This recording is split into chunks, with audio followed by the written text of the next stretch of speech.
Harare sports club వేదికగా జరిగిన under-19 world cup 2026 రెండో సెమీఫైనల్లో భారత్ సంచలన విజయం సాధించింది.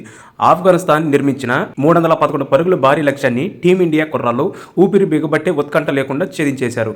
ఈ గెలుపుతో భారత్ రికార్డు స్థాయిలో 10వసారి అండర్-19 ప్రపంచ కప్ ఫైనల్లోకి అడుగుపెట్టింది. టాస్ గెలిచి బ్యాటింగ్ ఎంచుకున్న ఆఫ్ఘనిస్తాన్ నిర్ణీత 50 ఓవర్లలో 4 వికెట్ల నష్టానికి 310 పరుగులు చేసింది. అండర్-19 వరల్డ్ కప్ చరిత్రలో భారత్పై ఏ జట్టు కూడా ఇంత భారీ స్కోర్ చేయలేదు. ఆఫ్ఘన్ ఇన్నింగ్స్లో ఇద్దరు ఆటగాళ్లు సెంచరీతో కదం తొక్కగా ఫైసల్ షినోజా 93 బంతుల్లో 110 పరుగులు చేయగా ఉజైరుల్లా నియాజై 86 బంతుల్లో 101 పరుగులు చేసి అజేయంగా నిలిచారు.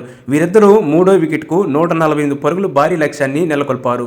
భారత బౌలర్లలో దీపేష్ దేవేంద్రన్, కనిష్క చౌహాన్ చెరో 2 వికెట్లు తీసిన పరుగులు ధారాళంగా సమర్పించుకున్నారు.